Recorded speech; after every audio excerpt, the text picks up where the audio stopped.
Assalamualaikum. Hola, kita lain sikit lah. Apa khabar, kita kembali semula dalam podcast yang tengah hangat sekarang ni, iaitu Wheel Talk yang dibawakan oleh Petronas Sepang International Circuit. Dan kepada anda, jangan lupa beli tiket MotoGP Malaysia yang dah tak lama dah, yang bermula pada 1 hingga 3 November di www.sepangcircuit.com. Dan ini pengalaman baru kepada anda, boleh juga mencuba Driving Experience Center. Dekat mana? Dekat SSC juga.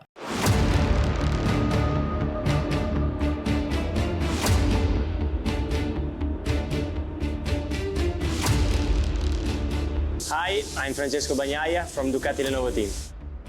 Come down to Sepang this November and experience the speed, the thrill, and the excitement for the biggest race in Malaysia. Get your tickets now.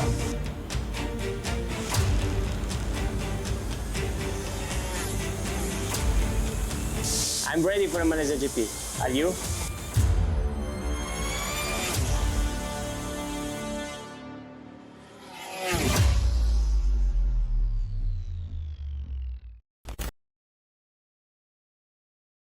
Alright, kita kembali untuk episod ni. Episod ni saya kena pakai long sleeve sebab dia mungkin akan jadi panas. Tetapi pastinya menarik. Kita masih lagi fokus ke arah motorsport. Dan hari ni saya punya partner ni lain sikit. Bos saya juga. Saya minta perkenalkan diri lah, saya punya partner. Saya Fakrul daripada Tamek Sport. Basically as a fan lah motorsport. So kita running Tamek Sport and cuba buat podcast ni seboleh mungkin lah bawa isu-isu terkini related to pemotoran.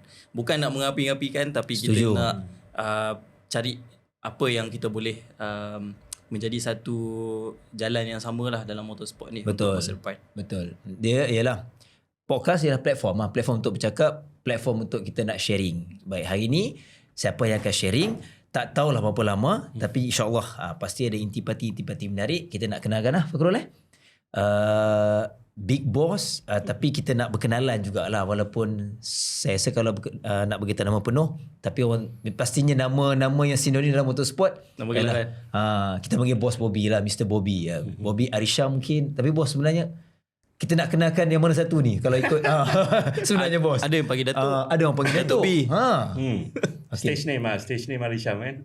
Jadi boleh panggil saya Arisham. Nama Arisham lah nama pendek saya lah sebenarnya. Okey. Sebab nama saya Farid. Saya ambil nama Farid dulu dengan nama ayah saya Samsudin. Saya gabungkan jadi Arisham. Sebab susah sangat nak sebut nama Bobby tu kan. Dia banyak pertanyaan datang daripada kenapa nama kau Bobby, apa benda semua bagai semua. Jadi untuk stage name saya pakai nama Arisham lah. Okay. Baik, Arisham. Kita boleh bos Arisham lah. Bos Arisham. Okey bos.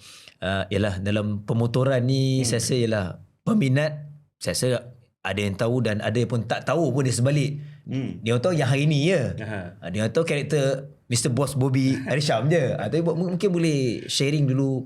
Seorang antagonis lah. Antagonis lah. Dia mesti kena bermula dengan mukadimah. Korang mula mukadimah tadi, satu panas. Lihat lu bos. Satu lagi api jadi saya dengar. Jadi sebenarnya batu api sebenarnya. Sebenarnya sebelum kita record, bos dah cakap gitu ni 2 batu api ni. Tapi tak apalah, kita insyaAllah. Tapi yang penting satu bos bos profesional pada saya. Profesional. Itu yang best dan untuk kita peluang. Saya first time face to face untuk di platform ni dengan bos. Okey bos. Kita nak perkenalan lah bos. Daripada awal orang tak tahu pun sebenarnya bukan bos start turun motorsport. Dia pengalaman yang menarik. Mungkin bos boleh share lah. Pengalaman menarik saya apabila saya habis sekolah tu, saya tak pergi ke universiti lah pasal mungkin keluarga tak berapa mampu kot. So bila habis sekolah tu saya cari kerja sendiri lah. Pasal waktu tu saya main bola. Jadi saya gila main bola, dan saya nak kena cari kerja. Saya tak nak pergi belajar ke apa ke, sebab saya nak pursue career saya dalam bola sepak sebenarnya. Kerja kilang lah kawasan-kawasan Melaka ni, dan main bola. Dan lepas tu kita pun beli motor. Dan apabila kita beli motor lepak dengan kawan-kawan ni, dia orang ajak pergi lepak-lepak kan. So dekat Melaka dulu meriah lah racing-racing haram ni. Yang sebenarnya saya bermula dengan race haram lah. Dan saya buat 2 kerja waktu tu, kerja kilang dengan kerja mekanik di Bukit Beruang.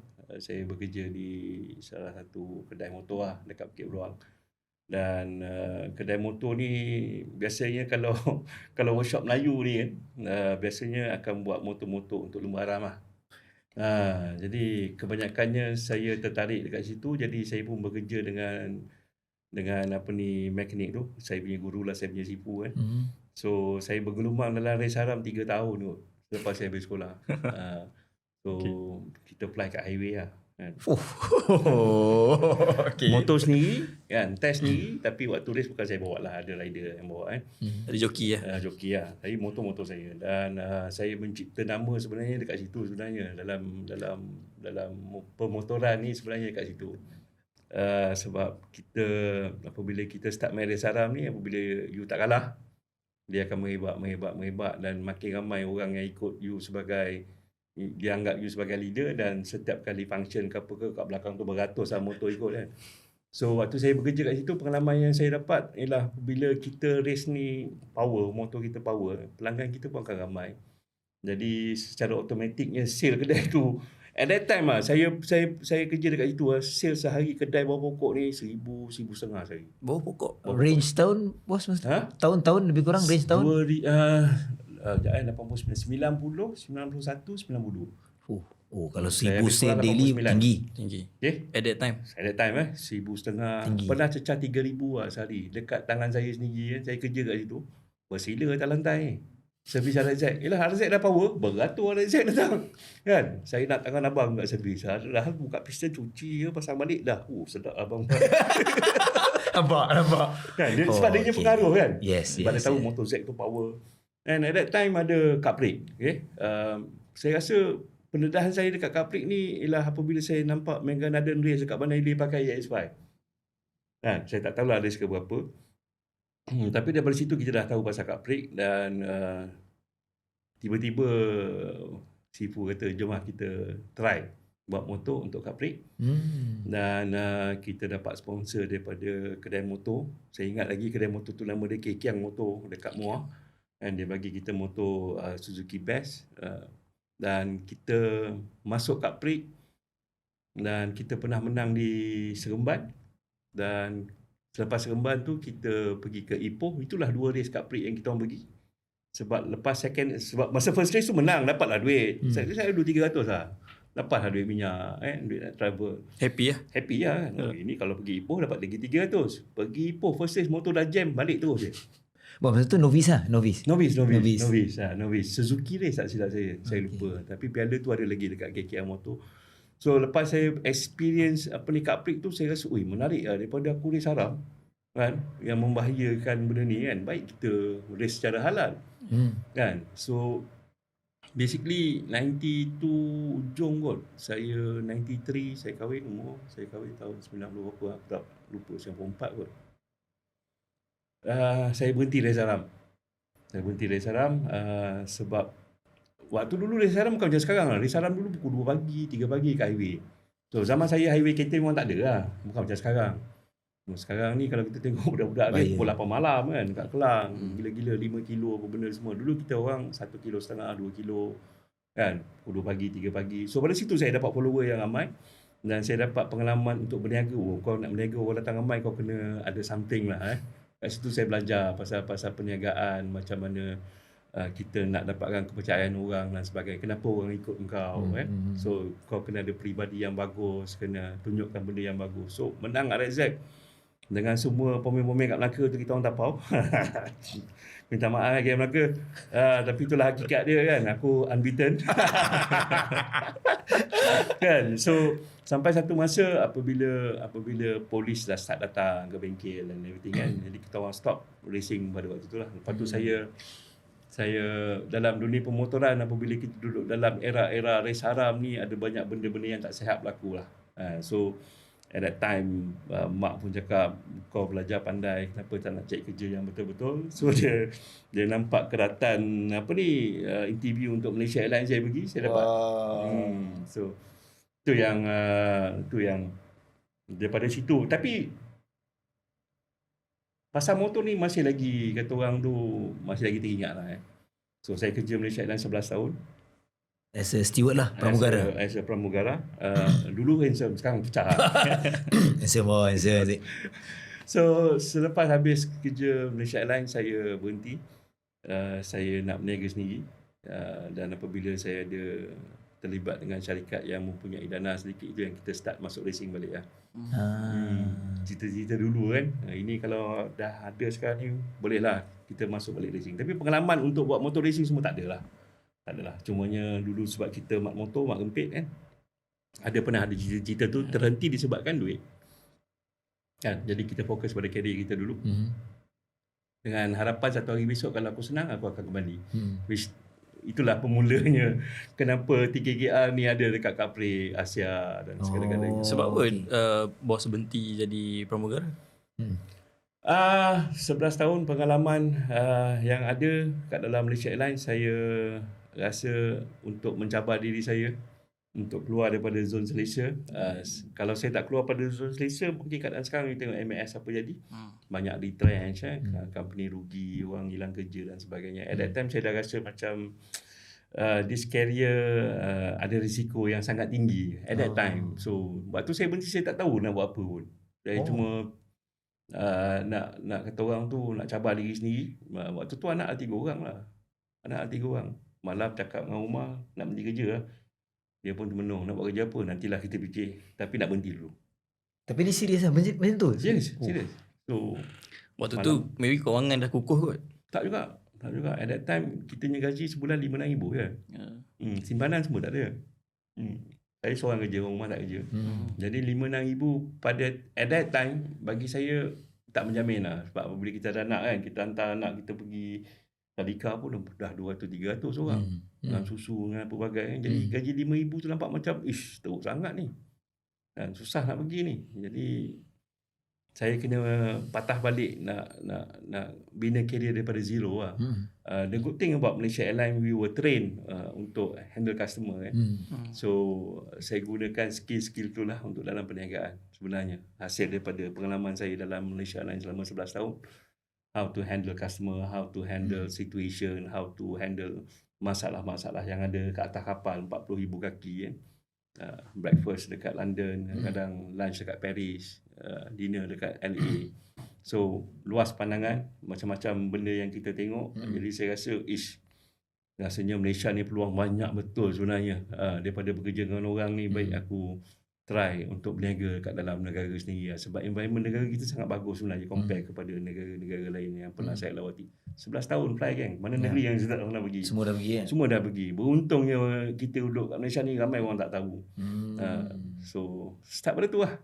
Start pada tu berhenti, tapi struggle jugalah 2-3 tahun. So maksudnya daripada buat racing haram tu, business mindset daripada bengkel bawah pokok tu, walaupun dah kerja 11 tahun dengan MAS, tak terhenti di situ lah. Keluar MAS, still fikir business lah maksudnya. Business mindset tu. Of course. Tapi tak tahu business apa nak buat lah at that time kan. So struggle a bit. 2-3 tahun ada juga benda-benda business yang salah yang kita buat. But at that time saya fikir waktu saya main race haram dulu, saya follower ramai. Jadi apabila saya berhenti kerja, saya pun nak kena ada follower yang ramai juga. Macam mana nak dapat follower yang ramai? Dalam melalui sikap kita lah, which is kalau kita kan orang Islam kan, kita ada amanah, sidik, tabligh dan fatanah kan, sifat rasul kan. Jadi saya sebenarnya berbekalkan 4 sikap tu je lah. Saya emulatekan benda tu dalam kehidupan harian. Macam mana kita jumpa orang, macam mana kita handle orang, macam mana kita bantu orang dan sebagainya. Dari situ bisnes saya naik sebenarnya. Alhamdulillah perjalanan tu nampak macam senang, tapi bagi saya experience lah.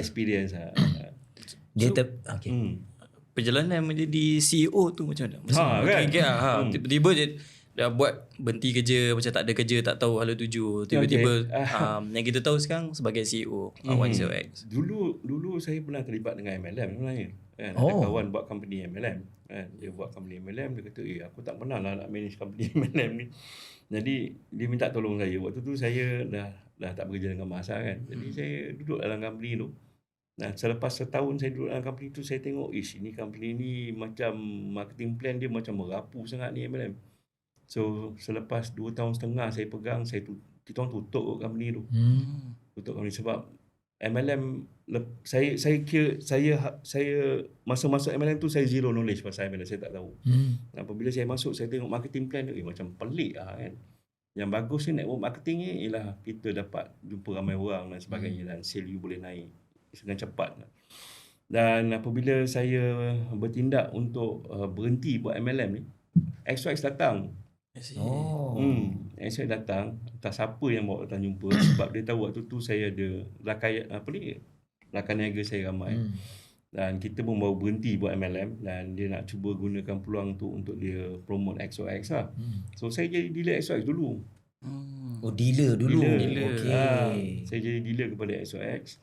Dan saya panggil orang yang MLM ni, buat tazkirah sikit. Sebenarnya MLM ni sebenarnya Brainwash. berdosa. Duit yang sampai tu haram hukum dia. Ustaz dah cakap haram. Jadi kita tak boleh nak buat lagi benda ni. Jadi kita kena buat perniagaan-perniagaan yang halal lah. Kesedaran agama dah sampai, pasal umur pun dah naik. Biasa.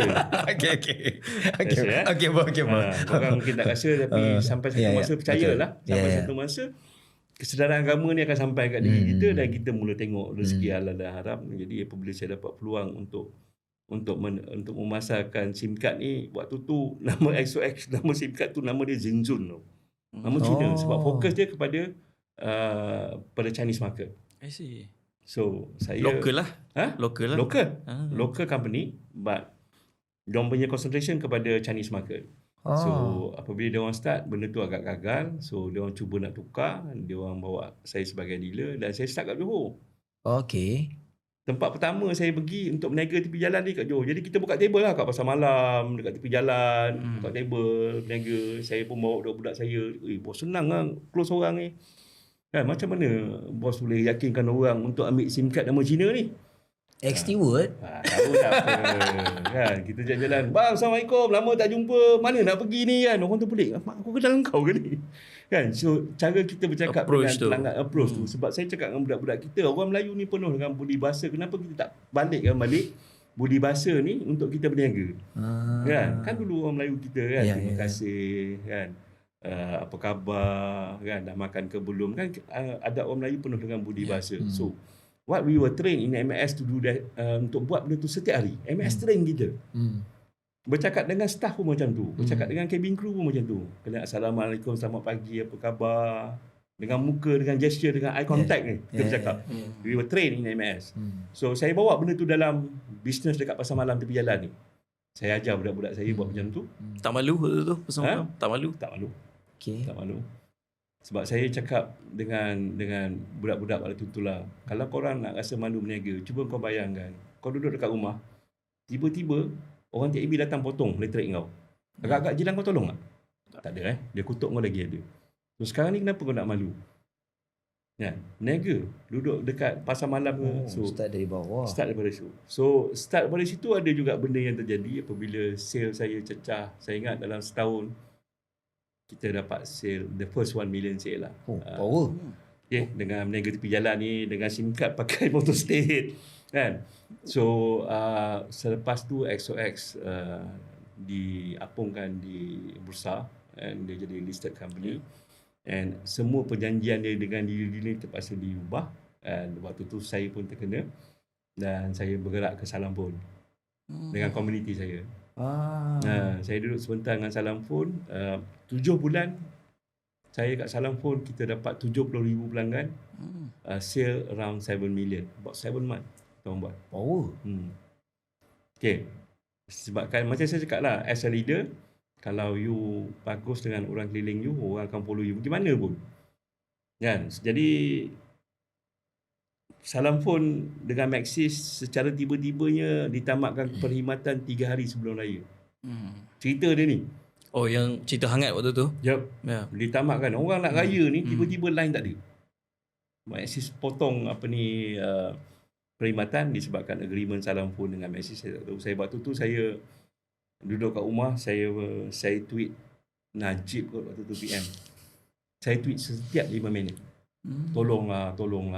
Saya nak minta tolong supaya SKMM bagi ruang selepas raya nak terminate lah. Sebab orang nak raya ni. Ni bulan puasa lagi 3 hari nak raya. Agak kejam lah kita potong 70,000 pengguna talian komunikasi waktu tu. Dan yang menyaut waktu tu KJ. KJ yang menyaut. Okey, nanti saya akan beritahu. Dia suruh SKMM punya menteri waktu tu. Saya lupa dah nama menteri ni. Siapa dah. Saya pergi ke SKMM, pergi berbincang dengan Maxis, dan waktu tu Maxis very adamant to kill the services. So just imagine 70,000 orang nak raya. Waktu tu ada satu kes yang paling menyayat hati apabila ada berlakunya salah satu orang yang guna line ni ada kematian. Jadi dia nak contact orang, nak mengatakan yang mak dia ni meninggal ni tak dapat pasal line tak ada. Datang pecah meja, marah waktu tu. So disebabkan dulu saya baik dengan SOX, waktu tu SOX hantar bantuan. Dia bagi saya MNP SIM card ni supaya kita boleh alihkan pelanggan ni pergi ke SOX. I see. Macam transit lah. So nak on balik dia ni. Kita maintain nombor lama tapi pindah rangkaian. Telco ke One SOX. Daripada 2 hari sebelum puasa sampai raya ke-5, kita orang duduk kat atas lantai. Duduk mana-mana dengan komputer tu. Dengan data kita alihkan SIM card ni satu-satu, kita berjaya bawa masuk lebih kurang dalam 30,000 pelanggan. Hampir separuh. Secara percuma. Free. Sebab komuniti yang tolong. So cerita ni lah yang menjadi aspirasi kepada semua rakan-rakan niaga yang saya ada sekarang ni. Sebab dia tengok kita punya jagalah amanah kita ni. Kan? Untuk, walaupun waktu tu saya cakap tak apa, kita tak payah ambil duit apa-apa pun. Sebab SOX datang tolong bagi kad. Selepas tu bila SOX nampak, apabila saya keluar pada SOX sebenarnya, SOX punya saya jatuh sebenarnya. So dia orang maintain macam tu. Lepas tu apabila kes ni berlaku, SOX panggil balik saya. Waktu tu dia kata, this time around dia orang rasa macam masalah lah. Waktu dulu saya jadi dealer dia orang tukar agreement and everything, and saya tinggalkan dia orang dengan cara baik. Dia orang datang, dia orang nak bantu saya, dan tertubuh lawan SOX Sdn Bhd, iaitu syarikat subsidiary kepada XOX Mobile. Jadi One SOX ni adalah subsidiary company kepada XOX Mobile, di mana kita orang yang pasarkan produk ni dekat pasaran. So itu bermulanya One SOX Sdn Bhd, whereby at that time saya ada saham kat situ, saya ada share kat situ lah. Menarik cerita ni.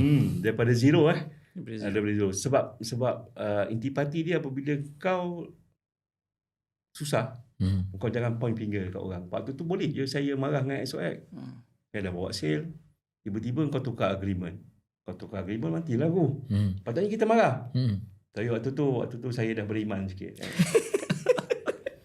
Dalam hati cakap ini dah tertulis lah aku. Ini adalah rezeki kita sampai tahap ini, kita kena move forward, kena jaga relationship. Sebab sebagai orang Islam, kita kena jaga kita punya relationship dengan orang walaupun orang tu bukan Islam. Sebab ada hikmah dia. Hikmah dia ni lah, apabila salam pun kantoi tu, orang dengar, Mobi lah. Pergi tolong.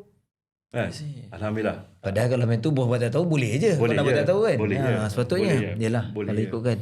So daripada situ apabila saya masuk ke XOX tu, daripada saya ingat waktu kita orang masuk XOX ada 70,000 pelanggan, dan sehingga kini kita dah daftarkan, sebenarnya kita dah pernah daftarkan 9 juta pelanggan. Dalam telco biasalah that number is big, tapi yang retail dengan kita dalam hampir 2 juta pelanggan daripada 70,000, dan semua tu atas usaha kami lah di pasaran.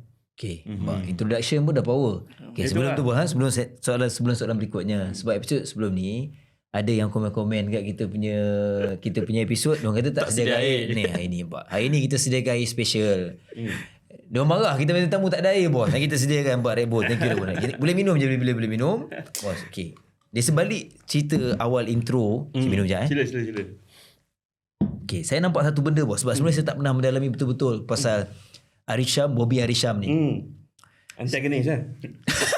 Tak. Okay, ni realiti daripada saya. Ni saya iklan bos. Saya bukan ni Daripada rempit awal, kemudian mekanik, tarik pengaruh, jadi steward, masuk One SOX, kemudian pergi salam ni. Sebenarnya saya tahu kenapa hari ni adalah hari Syam hari ni lah. Saya rasa karakter tu ada. Dia tak semua orang ada macam Fahmi sebenarnya dia ada karakter dia. Tapi maksudnya ialah, contoh masa saya sekolah, saya bukan pelumba haram, tapi saya suka tengok kapri.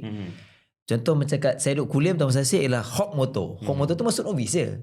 Tak power pun kalah Rider kawan saya. Tapi pengaruh tu kita suka. Tengok handle kepak. Kita ada motor RC handle kepak kapri, naik forest.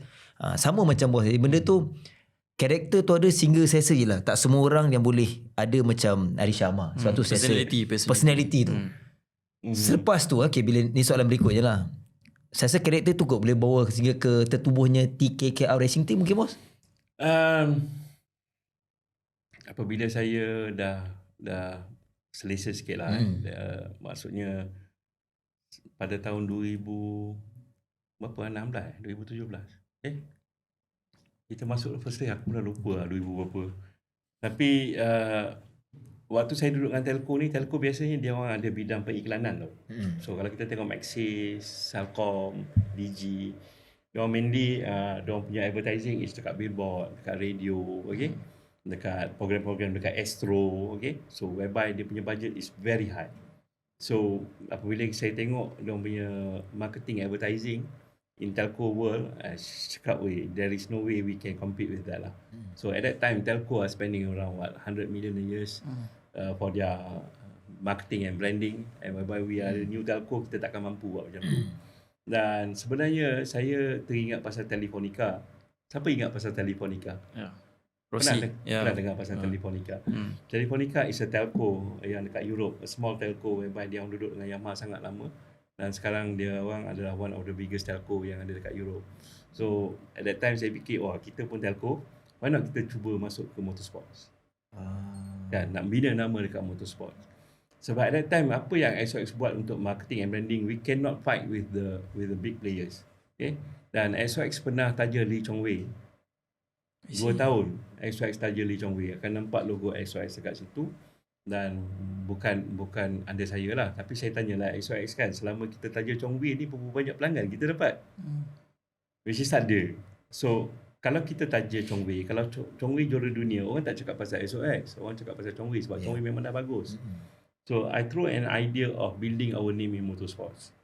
Because kalau motorsport ni berjaya, nama SOX ni akan terikat selama-lamanya, kan? Dan orang akan ingat brand ni sampai bila-bila. Betul. So that's what happened dengan SOX punya brand dekat dalam industri sukan pemotoran dekat Malaysia ni. Orang akan ingat belakang SOX, belakang SOX, belakang SOX. Ataupun One SOX lah, sebab dia sama. So that is masa mula-mula saya nak pergi tu, waktu tu SOX tak setuju lagi dia orang nak keluarkan duit. Jadi saya guna duit saya sendiri lah. Untuk duit simpanan saya sendiri, untuk tubuhkan tim TKKR ni, untuk kita berlumba di Teluk Intan 2016 kot. Berlumba di Capri ya. First round dekat Teluk Intan. Dengan kategori Wira satu, lagi satu yang sekarang dah ganti 115. Waktu tu bajet berapa? 200,000 setahun. Zero. Kena beli. Dan motor pertama kita orang sampai, saya beli daripada siapa tahu? Daripada ayah Hafiz Syarif. Boleh tanya dia. Saya beli motor yang pernah Hafiz Syarif pakai dekat bengkel dia lah, yang recommend pun Alizan Tambi bekas pelumba. Sebab tu saya panggil Alizan Tambi untuk berada dalam tim, sebab saya perlukan orang yang ada pengalaman dalam Capri untuk bersama dengan saya. Jadi waktu saya tubuhkan tim tu, saya dengan Alizan Tambi lah. So itu adalah pengalaman pertama yang cakap why not kita masuk. Jadi apabila saya datang balik kat Capri, Lan, dulu kita main Capri, kita tahu suasana Capri macam mana. Apabila saya masuk Capri pada tahun tu, saya tengok, wish dahsyat tu. Kan? Dia punya setup, dia punya live, saya cakap, wish dah lain pada zaman-zaman saya ni. Dan semakin bagus dan semakin baik. Dan waktu tu pun saya tengok, yang tengok sukan tu ramai.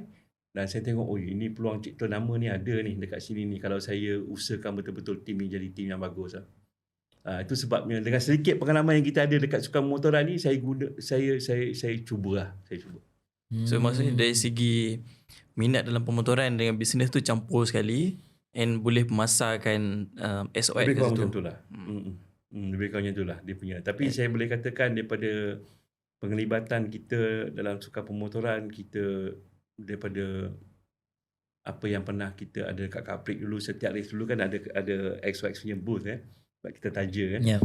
So daripada pengaktifan pelanggan di Capri, saya rasa cecah 100,000 selama saya duduk kat Capri. Lebih 100,000 pelanggan lah dekat Capri. Okay, bila dah start masuk bila dah start masuk Capri, dah start race, masa tu direction sebenarnya hanya nak fokus kepada Capri ataupun ada impian besar lah nak menghala ke? No. Saya kalau buat kerja, saya tak buat kerja untuk capai kat situ je. Apabila kita masuk dalam sukan pemotoran, waktu tu saya tengok ada Cup Prix. So ada Asia. Dan lepas tu kita tahu yang dekat Europe ada Spanish CEV, dan ada World Championship. Jadi dia punya pyramid on motorsport tu, that is apa yang rakyat Malaysia nak lah sebenarnya at that time. Orang Malaysia nak tengok pelemur Malaysia ke MotoGP. Main ke MotoGP. Yeah. So from the start, apabila saya start 3KR ni, apabila saya cakap dengan orang satu hari saya nak pergi ke MotoGP, orang gelak kat saya, cakap kau ni biar betul ni. So biasanya apabila orang throw that challenge to me, I will try to fulfill lah. So that is Ali Syam, that is me lah. Dan saya akan cuba untuk buktikan kau salah. Pantang dicabar lah. Hati rider keras. Because you have to understand this, there is two category of people in sport. Satu orang yang passion pasal sport, kejayaan and everything. Satu lagi ialah dia punya passion ialah pasal untuk buat duit. To gain something out of it. So 3KR is not about making money. I see. We are not a team that modus operandi kita nak buat duit tak ada. Zero. Sebab tu kita tak ada produk nak jual. 3KR tak ada produk nak jual pun. Tapi dari segi pemasaran, bila dah live banyak kat situ, dari segi Cup Prix, Asia Road Racing, pergi CEV, impak kepada tambahan pelanggan tu? Tak semestinya juga, sebab orang nampak brand tu dekat TV, dekat apa kan. Dan dia tak menyumbang kepada tim pun. Dia menyumbang kepada company lah. I see. But dia punya efek dia tu tak adalah begitu besar sangat. Sebab 100,000 pelanggan kepada telco is not big. Bukannya besar sangat pun. Kan? Dalam dunia yang ada 42 juta langganan, 100,000 is not a good number. Tapi at least nama tu terpahat lah. Sebab sekarang ni kalau tanya orang pasal XO, ni yang Asia, BMW, diorang akan ada benda tu. So the awareness of the brand tu berjaya. Translate to sale, belum lagi, kita kena usaha lagi. So bos consider pemasaran tu sampai sekarang berjaya lah? Alhamdulillah berjaya lah. Untuk syarikat kecil macam kita orang ni berjaya lah. Okay, bila cakap direction 3KR bukan untuk keuntungan lah yang mudah bos kan, tapi survive tu betul kan? Survive 8 tahun dalam 8 tahun okey. Kalau direction tu tidak ke arah keuntungan, yelah awal tadi bos kata masuk first year Cup Prix pun berapa 200. Motor kecil. Ni sampai ke Asia. So dari segi survive tu bos. Survival is about proving to people that what we are doing should be noticed lah sebenarnya kan. So harapan saya pada waktu itu apabila saya tengok keadaan sukan pemotoran ni ada banyak sangat cerita ni kan, ada pihak ni depa bergaduh dua orang. Seorang kata Cup Prix tak bagus, so daripada Cup Prix cakap kau ni tak bagus, dua-dua bergaduh. Jadi saya masuk tengah-tengah sebenarnya. Saya tak menjebelahi siapa-siapa sebab saya rasa benda ni merugikan industri. Jadi saya masuk, saya nak tunjukkan kepada industri macam mana nak handle racing team. Secara sombongnya lah sebenarnya. Kan? Secara sombongnya. Macam mana kita nak handle racing team supaya racing team ni ada kejayaan. Kan? So apa resipi kejayaan tu rahsia kan. Tapi saya dah buktikan. Kita overall champion dekat Asia 2 kali. Okay? Kita overall underbone 150 3 tahun berturut-turut team champion dekat Asia. Dan saya pernah overall champion dekat CP125 Cup Prix. Dan kita juga overall nombor 8 dekat CEV. Dan di World Championship kita duduk nombor 14 kot dengan Remy Gardner dengan Tetsuta. Dan saya rasa apa yang pernah saya bawa ni, saya tak tahu lawan lain kan. Kalau ada orang lain yang boleh bagi CV tim baru, okay, yang tak pernah terlibat dengan sukan pemotoran, yang tak dapat dana pada mana-mana pihak, yang boleh mencipta kejayaan macam ni sebagai kejayaan, alhamdulillah. Kalau orang tengok tu, alah dia ni buat pasal duit je kan, tu silap lah. So bagi saya, itu yang saya nak capai sebenarnya. I have done that. I pergi, saya dah buat, saya dah buktikan. Sama ada industri nak istilahkan benda tu sebagai sesuatu kejayaan tidak, saya terpulang pada dia orang lah. Masa dekat CEV pengumuman pertama, sign Tetsu dengan Remy Gardner. Ramdan dengan Azlan. Ya, betul. World Championship. Remy dengan Tetsuta. So rasanya bos rasa tu benda yang paling besar ataupun like pencapaian 3KR untuk pemotoran? Of course. Betul. Sebab waktu tu ada juga tim Malaysia. Jadi if you compare budget to budget, we are nowhere near them. We are nowhere near them. So the budget that we have in World Championship compared to the other team is like langit dan bumi lah kan. But still, kita ada podium di Qatar, kita ada podium di Buenos Aires dengan Remy, dengan Tetsuta kan. So for me, whatever money that I spend, kalau lah industri fikir macam saya fikir kan, kita dapat maximiskan penggunaan duit tu untuk orang Malaysia. Pasal at that time, walaupun Remy dengan Tetsuta adalah pelumba bukan Malaysia, tetapi kena ingat dekat CV kita ada Azlan dengan Ramdan, whereby it is under the same thing, under the same data engineer, under the same technician. So supaya sync tu ada apa yang kita nak, sebab kita nak develop radio Malaysia kan. So you nak develop radio Malaysia, you kena ada something yang kita boleh cakap dengan radio Malaysia, this is the way to do it kan. Kau ada motor sama apa, motor tu at that time, motor tu sama je motor, World Championship ke CEB ke, motor yang sama. So itu yang saya rasa sangat bangga lah waktu tu. Sebenarnya SCG pun mengatakan itu adalah tahun terbaik diorang sepanjang diorang berada di World Championship. Dan diorang sangat rindukan zaman-zaman tu lah sebenarnya. Sebenarnya dalam World Championship ataupun CEV, so kita perlukan banyak tahun.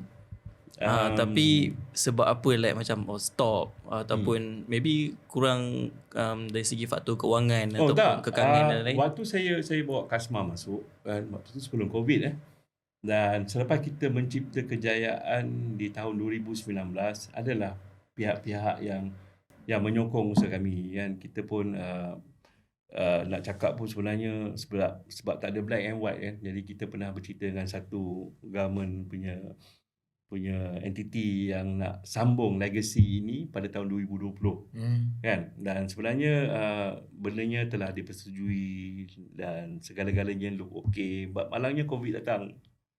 Apabila COVID datang, bermaknanya it's a no-go lah. So at that time kita terpaksa nak buat macam mana, dah COVID dan kita pun duit pun tak dapat nak secure untuk sponsorship. Jadi kita fikir at that time kita terpaksa stop lah. That is the only way that kita boleh move forward lah.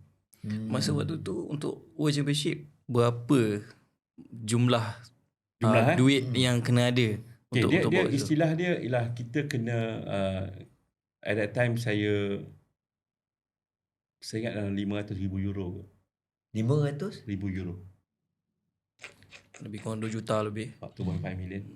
Okay. So perbelanjaan setahun ACG waktu tu almost 1.5 million euro a year for SCG to run. I think around that lah, 1.5 million. Sebab dia pun dapat duit daripada Lorna sebab siapa-siapa yang duduk motor tu yang ada position before that, dia orang akan dapat seorang 200,000 euro tak silap saya. MotoGP lagi tinggi lah. MotoGP akan dapat 2 juta daripada Lorna. So dia orang ada 200,000 dia ada 400,000 dengan 500,000 datang daripada 3KR dan 1SOX. Dengan budget tu kita bersaing dekat 2019 dengan segala banyak kekurangan sebenarnya banyak kekurangan. Contohnya macam chassis Scarlett yang kita gunakan tak sama dengan yang KTM pakai. KTM lebih advance kan. So with that budget saya fikir, Malaysia punya team 1 million euro baru 5 juta setahun kan. Dengan cerita yang orang kat Malaysia ni dapat duit lagi banyak pada itu kan. Kenapa with that amount you tak boleh dapat kejayaan macam apa yang saya buat, apa yang kita orang buat kan. Kenapa? Apa sebab dia? Itu yang buat saya rasa diorang nampak macam saya ni macam antagonis sikit lah. Apalah kau ni kan kecoh pasal tim orang ke apa ke. Saya bukan masalah kecoh, masalahnya sukan kat Malaysia ni kita kena bawa sukan ni sebab dia menjadikan semangat kepada orang Malaysia tau. That is the most important thing. It's not about making money. Kalau kau fikir pasal buat duit, kau duduk dalam industri yang salah. Ini bukan motorsport saja tau. Sebenarnya semua sukan kat Malaysia macam tu. Bola pun sama. Kan? Kalau betul-betul orang yang ambil amanah untuk buat, sebenarnya the amount of money spend tu, saya petikaikan pasal situ je lah. Jumlah duit yang di spend untuk sukan tu. Sama ada dia berjaya ataupun tidak. Kalau tak berjaya, maknanya program tu salah lah. Kan? Jadi buat apa kita nak buat benda yang salah every year? So that's why saya buat cara saya sendiri.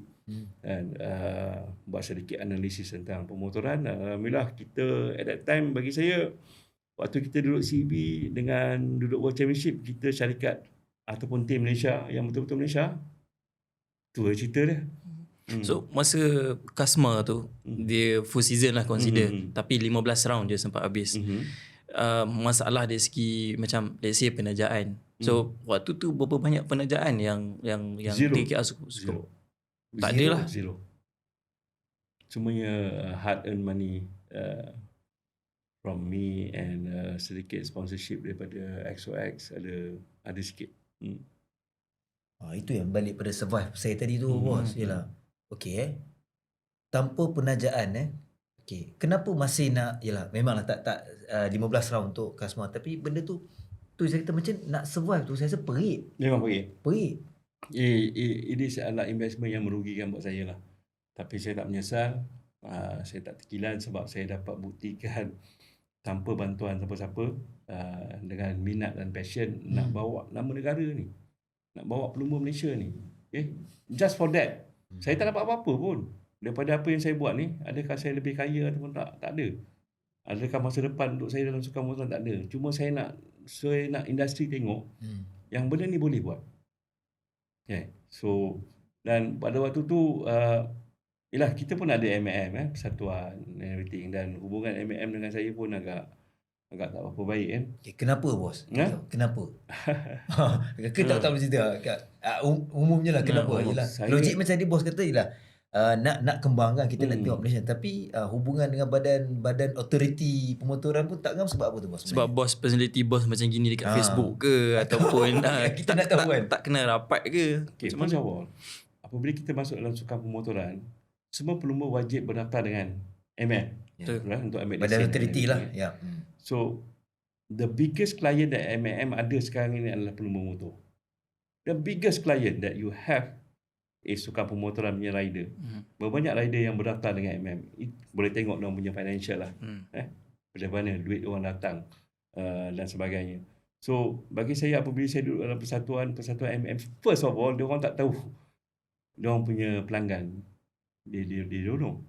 Cuma tanya MM, berapa banyak tim motor ada kat Malaysia ni? Diorang tak tahu the landscape. And that's why saya complain pasal benda-benda macam ni. Sebab sebagai persatuan, first of all, you kena tahu you punya customer. Siapa you punya customer? Adakah customer you berdaftar dengan MM? Kan? Tim-tim yang menyediakan benda ni, adakah you ambil tahu banyak tim yang ada, diorang tak buat benda-benda tu. So fine lah, no problem lah. Apa yang buat saya kecil hati sangat apabila Kasma punya kes. Apabila mungkin ayah Kasma ada bawa lah anak dia untuk mendapat dana daripada KBS. Melalui MM. Mesti lalui MM lah, sebab MM adalah badan sukan untuk sukan pemotoran kan. So rasanya KBS bagi dana dekat Kasma, tapi statement dia tu tak menyebut langsung pasal tim yang bawa Kasma ke World Championship. Itu yang saya marah, sebab saya dapat tahu yang MM bagi 50,000 kat Kasma sebab Kasma gaji lah. Statement dia tu gaji, flight ticket tak ada. Padahal kita bayar benda tu semua. Kita bayar gaji. So, tak ada isu dari segi pembayaran gaji tak dengan ada flight isu. ticket. Apabila statement dia buat macam tu, saya the next day saya buat satu check ke atas MM, saya pulangkan balik duit tu. Cakap this is penghinaan kepada saya, sebab saya bawa tim ni daripada zero, saya bawa Kasma ni ke World Championship. Apa salahnya you cakap pasal tim, nama tim? Kan, kita nak membantu 3KR Racing Team, dengan ini kita support Kasma Daniel dengan jumlah RM50,000. Kan? Maksudnya tak bagi ke tim tak apa, terus tak direct sama. I have no problem on that. I have no problem on MM or KBS untuk bantu atlet. That is tugas dia. But at least you bagi acknowledge lah kepada tim yang bawa dia. Ini statement you menunjukkan yang tim ni kejam kepada rider. Tak bayar gaji lah. Nak flight ticket lah, hotel tak ada lah kan. Bunyi-bunyi daripada bawah ni kan. Jadi saya waktu tu saya tak boleh terima benda tu semua. Sebab benda ni part of budi bahasa. Macam saya cakap tadi kan. Budi bahasa tak ada. Okay, bos ada duduk berbincang dan bercakap dengan MM? Tak ada. Saya nak bincang dengan orang buat apa? Saya nak bincang dengan orang buat apa? Saya tak perlu pun MM untuk saya pergi ke Asia, untuk saya pergi ke World Championship, pergi ke CEB. Saya tak perlu pun bantuan dia orang pun. Kan? Tapi apabila dia berniat untuk membantu pelumba, baguslah kan. Dia membantu pelumba Malaysia, bagus. Bab peribahasa tu tak ada. Kan? Konon-kononnya macam kita orang ni kejam pula dekat Kasma. Ya Allah tak nak cerita Kasma jatuh berkali-kali tu berapa juta saya habis. Daripada compare to 50,000 that you throw in, compare dengan motor yang saya kena sediakan untuk Kasma tu berapa juta saya kena keluarkan. Sekali jatuh berapa? World Championship. Roughly. Easy 10,000, 15,000 euro. Easy. 10 to 15,000 euro. So Saya tak pernah komplain pasal Kasma jatuh banyak kali. Saya bangga tengok dia jatuh banyak kali sebenarnya. Kalau tanya saya lah kan, diorang gelak lah. Orang padam muka. Aku dah cakap dulu Kasma ni selalu jatuh. Tak. You kena tengok setiap kali jatuh tu Kasma bangun macam mana. Budak tu. Fatal. Saya cakap pasal benda ni saya rasa sangat teruja lah sebenarnya. Kasma Daniel ni. Tak pernah injured budak ni. Punyalah keras Jawa ni. La ilaha illallah. jatuh bangun. Jatuh bangun. Kat situ kita dapat satu sikap yang bagus. Untuk seorang pelumba yang mempunyai kekuatan macam tu. Cumanya waktu tu yang sedihnya sebab bajet kita tak berapa besar macam waktu kita dengan Tetsu tu. Jadi jentera yang Kasma dapat dengan Remy dapat waktu tu ada banyak perbezaan lah. Kasma ni seorang pelumba yang dia memang tak nak duduk belakang lah. Jadi budak tak nak duduk belakang. Dia akan try benda pelik-pelik tau. Jadi data yang kita tengok ni, kalau kita rangkumkan dia, kalau kita tengok lah daripada World Championship, Kasma ni dengan rider yang duduk nombor 1, perbezaan dia less than 1 second tau. Dia punya time. Betul. Kalau kita combine the best sector time, Kompetitif. so kita dah ada tau depan mata. Walaupun sector time tu berbeza-beza, tapi orang yang tahu pasal motorsport akan tahu benda ni. Orang yang tak tahu dia akan cakap rider kita malas, rider kita kahwin awal, rider kita tak guna. Bagi kita yang lebih kepada data driven, kita tahu that is totally wrong lah.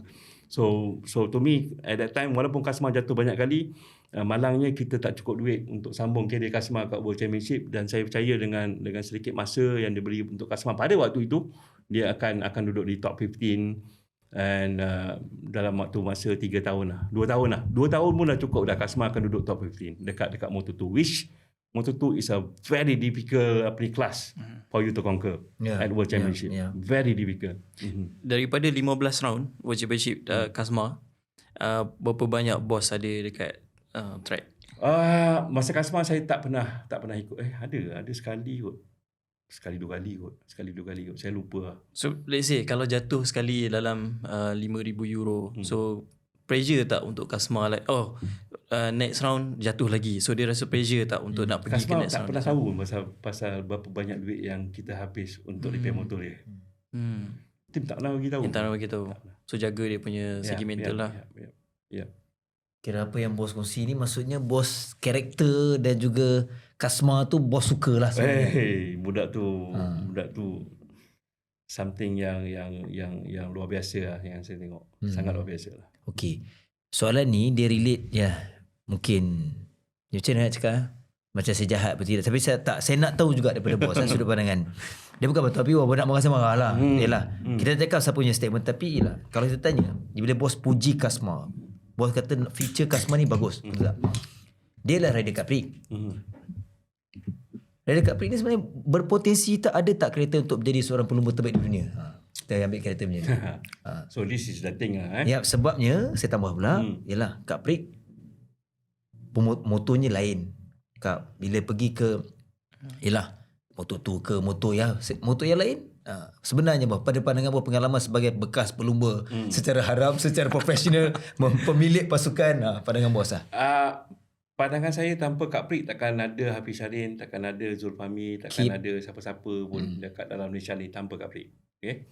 So bagi saya Capri ni adalah satu industri di mana kalau dekat Europe kita tengok parent-parent bawa anak bawa pocket bike, bawa motor scrambler yang kecil tu untuk train dia orang sendiri. Okay? Kat Malaysia tak ada benda tu semua. Sebab dekat Europe ada 65 track kot tak silap saya. Lebih 65 track international. Sebab tu banyak kiblat orang-orang macam Casey Stoner, macam Remy Gardner, dia orang berhijrah ke Spain. Pasal ada track banyak. Culture. Track banyak. Jadi pendedahan dia orang kepada track yang pelbagai ni daripada umur 3, daripada umur 5 tahun, 6 tahun. Kita main dalam race dalam pagar tu. Race dalam pagar, Kasma ni, saya cerita Kasma, race dalam pagar, bawa motor Kapcai, pergi ke motor tu, time different dia yang saya cakap tadi is 1 second. The best time yang Kasma ada 1 second. So, bukti Cup Break ni dah ada dekat World Championship Kasma dengan time yang dia use. So, kita nak hukum Cup Break ni sebagai tak bagus untuk pelumba, tak boleh lah. Saya tak setuju lah. Saya tak setuju. Sebab pelumba perlukan mileage. Platform. Kena perlukan seat time. Dan pelumba-pelumba Malaysia tak ada seat time dekat Sepang. Tak berpeluang untuk dapat seat time dekat Sepang. Macam mana pelumba Malaysia nak dapat seat time dekat Sepang? Nak kena sewa track lah satu hari RM60,000.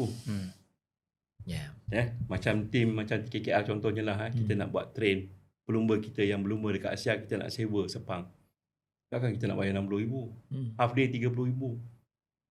Saya pergi dengan ACG, kita sewa track dekat Almeria tak silap saya.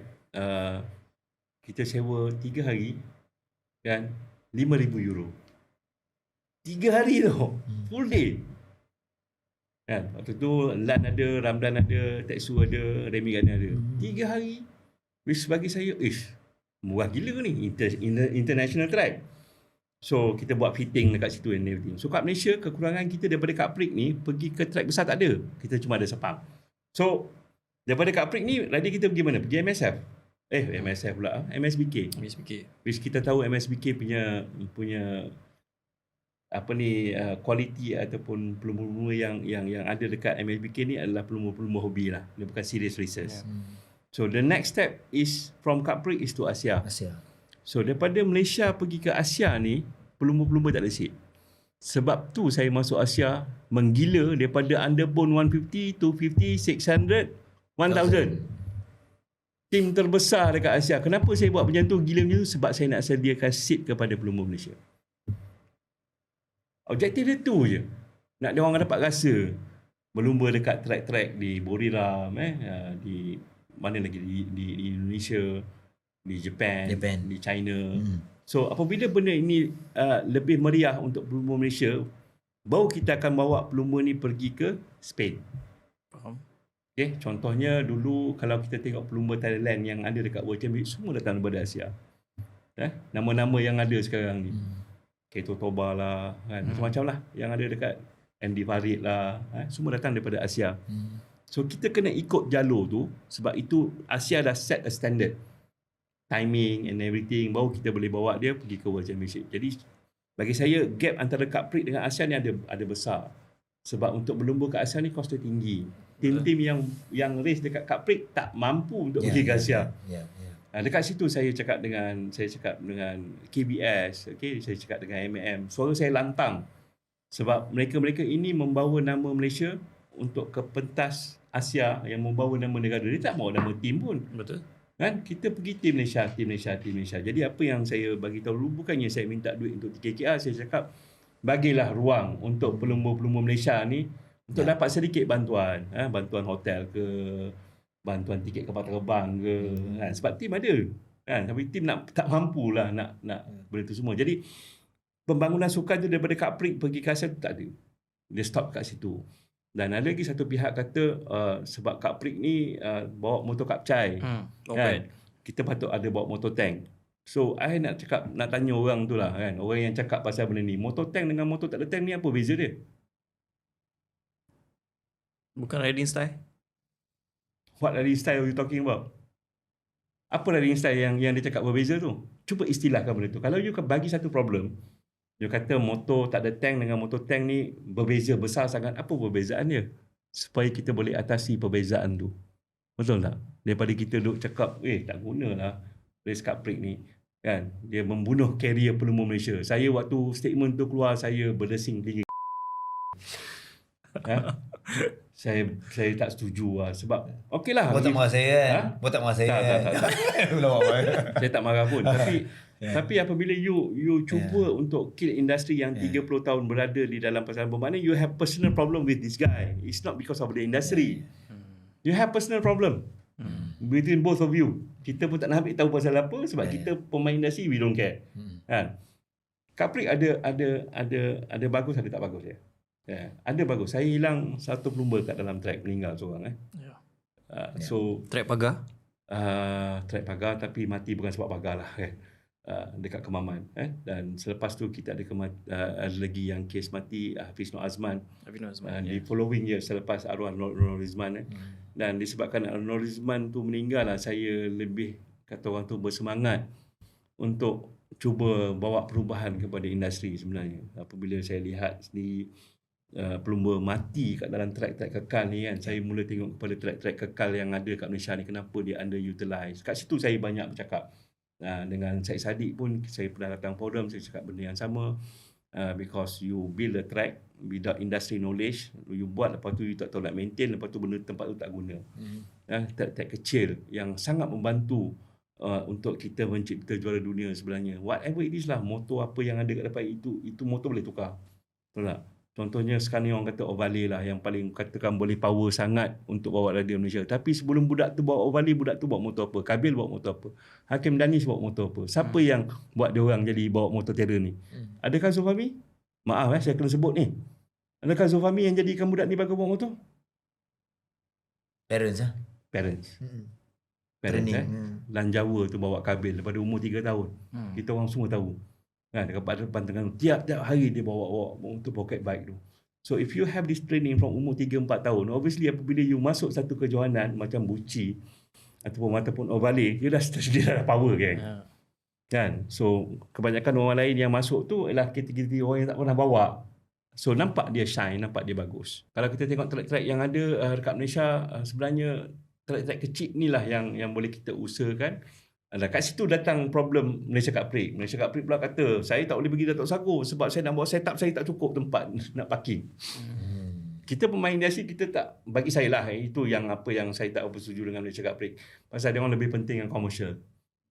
Commercial area dia orang nak buat dia orang punya setup dengan tu. Tapi apa commercial tu yang membantu juga bukan? Pada membantu dia orang lah. Tak jelah, kalau saya tak langsung pada saya tak masuk mana-mana, tapi logiknya bila kita commercial ke contoh race, mana-mana race, so secara automatik pun kita mendorong ramai rider untuk join dan juga kita besarkan lagi industri. Pandangan bos? Pandangan saya pasal benda tu jadi, sebab kelebihannya banyak kepada penganjur lah, kepada TWM, sebab dia orang ada bisnes yang dia orang buat Dia orang nak create money lah juga. Nak buat duit. Okay? So modus operandi ialah supaya orang boleh sewa kawasan-kawasan komersial dia orang. Kawasan-kawasan tu sebenarnya kita kena bayar tu, kemah-kemah tu, Honda, Yamaha kan, banyak-banyak orang yang lain ni kan. So kawasan tu ialah revenue kepada organizer. But to the industry, kita hanya perlukan track, kita hanya perlukan, sebab kita tahu yang datang tu pun free, bukan bayar pun. Pelanggan yang datang tu dia tak bayar pun duit tiket. Jadi bagi saya ada logiknya TWM kata tak boleh bawa kat Melaka sebab dia orang tak boleh bawa setup. Okay? Sebab track Melaka bagi saya adalah track yang sesuai untuk buat Capri. Proper track lah. Bagi saya proper track yang mini ni track dekat Melaka. Consider selamat jugalah. Selamat, sangat compare selamat. dengan Unimap agak bahaya. Sebab Melaka run off area dia besar dan boleh diusahakan. Tapi malangnya Melaka tu kalau Malaysia Cup Prix sampai, just imagine parking je lah. Orang nak datang macam mana. Pack sangat dengan setup yang diorang boleh masukkan setup tu, tapi bila dia cakap dengan saya parking kat mana bos nak buat, takkan kita nak parking daripada Sempang Aikro sampai ke Dua Tunggal penuh Jadi sama juga dengan track tangkap track tangkap dibina tanpa berbincang dengan industri kan. Track tangkap tu tanah besar kan, tiba-tiba pula pedok ada kat ujung sana kan, layout dia tak berapa sesuai kan, kita nak kena pasang kemah lagi untuk pedok and everything. So itu yang saya bawa kepada Syed Saddiq dulu. Apabila satu projek-projek yang dibuat oleh kerajaan, dia mesti ada blueprint. Selepas tu apa you nak buat dengan track tu? Malangnya projek-projek kerajaan ni dibina tanpa blueprint. Apa nak buat lepas tu? Sebab itulah track tangkap, rumput panjang tak ada orang nak potong. Lepas dah siap, siapa nak potong rumput? Siapa nak ambil payment? Dari segi player-player motorsport, pernah duduk berbincang dengan persatuan, especially MAM, untuk isukan benda ni, address dengan betul lah.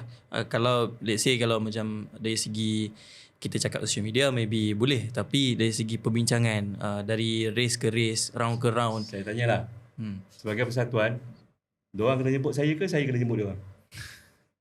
Sebagai persatuan, it's your job as persatuan, kerja engkau panggil lah pemain industri duduk meeting, cari jalan macam mana. Ni kau tak panggil pun. Tiba-tiba kita orang nak pergi kat MM patutnya kan macam ni. Kita nak pergi jumpa dia ke? Come on lah. Kan? You as a persatuan, you tahu tim-tim yang ada kat Malaysia ni, kenapa you tak approach semua tim? Buatlah satu meeting dengan sukan pemotoran.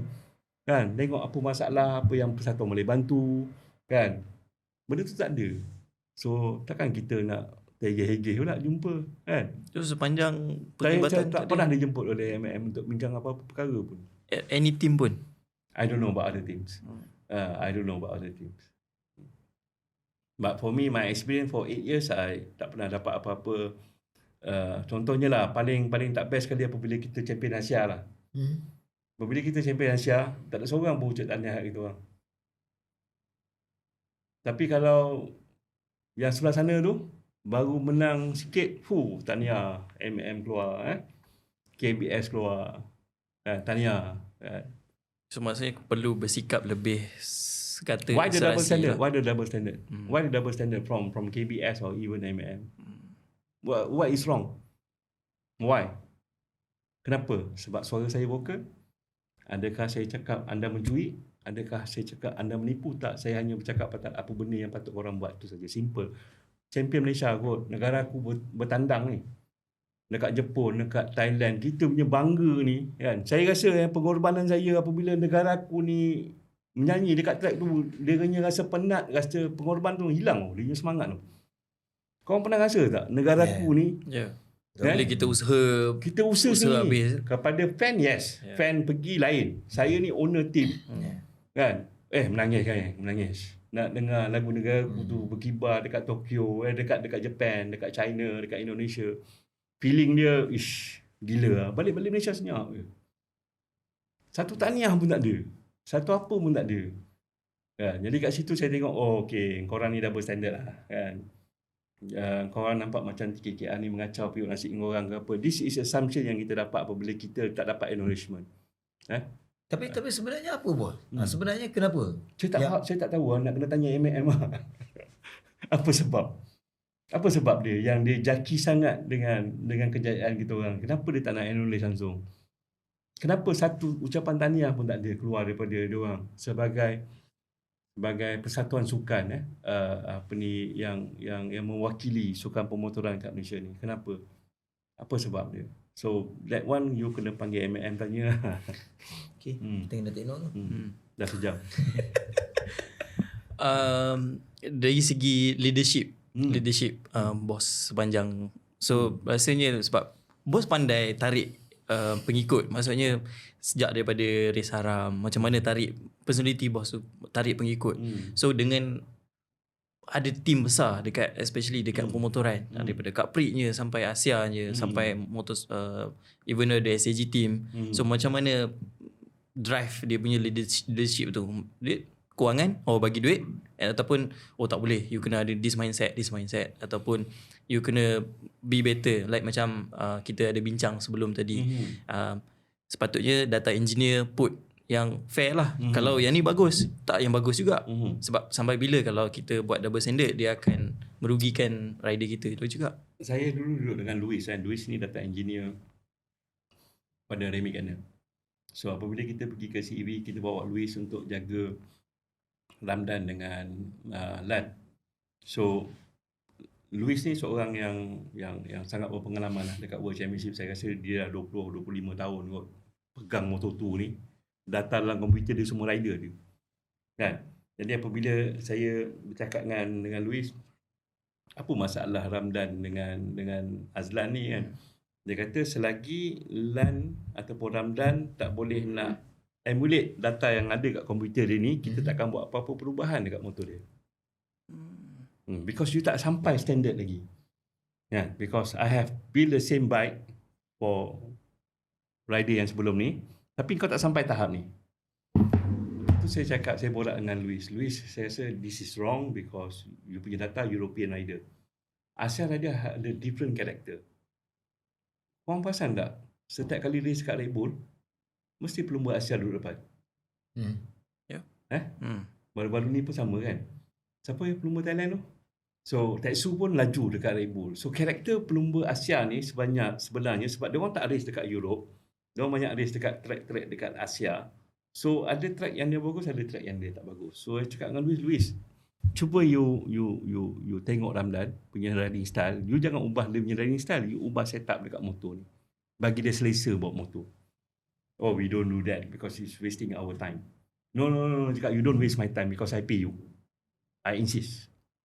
Kita ubah. So kat situ environment dah jadi berbeza tau. Sebab rider fikir, oh macam datang engineer tak nak buat apa-apa kat motor dia. Aku cakap semua kau tak nak dengar, kau je betul. Kadang-kadang kita kena duduk dekat rider juga. Kan, apa kata kita cuba duduk dekat rider apa yang rider nak. Itu yang pengalaman saya rasa the environment dalam team, the understanding of what we need to achieve is very important. Rather than you just put them there, panggil datang engineer, lantak kau lah, kau tak dapat apa-apa. Next year you are gone. So saya lebih suka berfikir dengan lebih dalam lagi kan. Kau tak boleh nak salahkan rider disebabkan datang kau dah ada 20 tahun, 30 tahun. I don't respect that at all. It's your data. It's not my data. It's not your rider. My riding style is different. Kenapa you nak buat benda-benda macam ni? So from that moment onward, SCG punya team work differently. Now kita kena adapt playing riding style untuk Asian rider. Masalah dengan Kasma dia agresif. Jadi datang tu jadi yang bahaya sikit. Kan? Budak ni, sektor ni lagi laju pada World Championship rider ni. Kan? Kalau lah dia boleh maintain semua, kan? Certain sektor je. Certain sektor dia paling laju. Cakap gila budak ni, macam mana budak ni bawa kan? Jadi dia tengok, oh ini dah lain ni Kasma ni. So waktu saya buat Kasma tu, saya fikir Kasma, pembinaan karakter dia waktu tu adalah dia baru lagi dekat World Championship. Dan kita tahu Kasma ni seorang fighter yang sangat-sangat fight macam gila-gila lah budak ni fight. Bapak dia pun train Kasma tu sangat-sangat berdisiplin lah ayah Kasma ni. Bawa penyelamnya, jaga dia punya training, jaga dia punya fitness So saya dapat karakter. Jadi data pun jadi pening kepala nak tengok. So bagi saya the best thing is the environment lah. Environment Melayu ni kena Melayu lah. Kau jangan environment Melayu nak jadi orang putih. Salah tau. Kan? Kau nak orang putih je, semua orang Melayu tak guna orang putih je, terror. Tak juga. Tak boleh cakap macam tu. So dekat situ saya tak setuju dengan apa yang dia cakap, dengan apa yang saya rasa lah dapat saya. So dekat situ saya tak setuju. The boss guna your own power lah untuk ubah benda sebagai untuk team improve. Owner, segala kegagalan team owner lah yang bertanggungjawab. Bukannya pelumba. Because kau buat team kan, gagal, kau pointing finger. You see when you point finger at others, and the other 3 fingers are showing at you know. It's very simple rule. You point finger at people failure. Tapi yang 3 ni dekat diri kita balik. Kita yang tak betul, kita yang salah. Jadi kita kena usaha cek jalan macam mana kita nak atasi masalah tu. Dan saya dah buktikan dengan Lan. 37 tahun champion Asia kot, lawan dengan Zakwan. Dan tu semua. Baru ni pun menang lagi kan. Cuma dah 40 ni kendor sikit lah kan. So bagi saya aspirasi nak lihat pelumba Malaysia ni, banyak kita kata betul lah, ada yang betul perangai tidur lewat, which saya setuju pasal benda-benda macam tu. Saya setuju dengan pandangan-pandangan macam tu, yang pelumba kita perlu lebih berdisiplin, kena lebih matang. Tapi kematangan dan disiplin ni datang dengan apa yang dia dapat lah. Kalau kau bayar orang tu 500, kau nak suruh matang macam mana?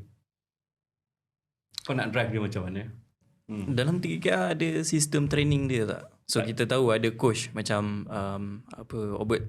So dia bagi sistem training yang cukup bagus tak? Dari segi dari segi mental, dari segi fizikal, dari segi riding. We never go to that extent lah. We have never, because we don't have the facilities to do it. So kebanyakannya pelumba Malaysia ni adalah underpaid. Saya jaga 2 sukan, satu bola, satu motor. Saya dapat tengok 2 karakter. Pelumba motosikal dengan pemain bola sepak. Pemain bola sepak dengan pelumba Malaysia ni, dia punya karakter dia sama lebih kurang. Perangai Melayu dia tu kan sama lebih kurang. Malangnya di sukan bola sepak you are very well paid. Dekat sukan pemotoran you are underpaid. Kan? But in term of doing fitness sendiri, macam Helmi Azman, macam Azroy, macam Zakwan, saya tahu dia orang buat fitness gila-gila setiap hari. Kan? Datang buat training setiap hari. Dan masalahnya apabila anda memegang duit lebih sikit, you change your lifestyle. Masa saya duduk dengan Remy Gardner, Remy Gardner pergi World Championship bawa satu beg sandang dalam tu ada satu baju, satu seluar, berus gigi, tu je dia bawa. To every World Championship itu je beg dia bawa. Hidup dia dekat Spain, fitness, training, jaga makan setiap hari. Duduk dengan girlfriend dia, nak kahwin lah kan. Setiap hari. Teks utama sama, disiplin every day, because dia orang mampu tau. Beli motor sendiri, bawa atas van pergi ke track mana-mana, bayar sendiri, dia orang training sendiri. Okay. Cumanya dekat World Championship kita ada satu session dengan coach, dengan data engineer and everything. This is 2-3 days untuk fine tune everything. Kat Malaysia nak fine tune apa, track pun tak ada. Nak fine tune kat mana track ni? Kat Sepang je yang boleh kita buat proper fine tune dekat rider ni. Takkan kau nak buat fine tune dekat track tangkap kot. Kecil kan. Jadi training yang ada macam Obert kebanyakannya banyak kepada teknik waktu race. Sebab dia tengok waktu race, kau buka minyak bila kan, kau throttle kau. Jadi Obert punya pengalaman apabila kita bercakap dengan rider kat Capri ni, sebab Capri sekarang ni ada data. Throttle buka bila, brake bila, semua sensor dah kat Capri ni kan. Dekat situ sebenarnya adalah proses untuk menjadi rider yang bagus. For you to understand the process, what is your mistake, how to repair it and everything. Sebab sekarang Capri ada sensor semua. Kita tahu kau brake kat mana, kau buka minyak bila. So benda tu sama dekat Moto3 ke, dekat Moto2 ke, benda tu sama. So untuk mengatakan Capri ni adalah satu tempat yang tak boleh membawa satu kepada pelumba, saya tak setuju lah. So maksudnya saya balik kepada leadership. Tapi development rider dari segi parent dia, dari macam let's say Kabil, macam Hakim Danish, kita tahu dia pun mula daripada kecil. And macam Kasma train by dia punya ayah. So dengan jati diri, dengan dia punya disiplin daripada 3 tahun, dia mampu jadi mana-mana pegang motor pun dia mampu. Oh yes, betul.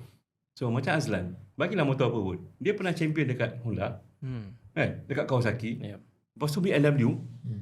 Tengok betapa cepatnya dia adapt kepada motor tu. Itu budak Melayu tu, budak Malaysia yang lahir pada Capri. Dah ada bukti. Kita cakap ni kena ada fakta. Kalau tak ada fakta tak payah cakap lah.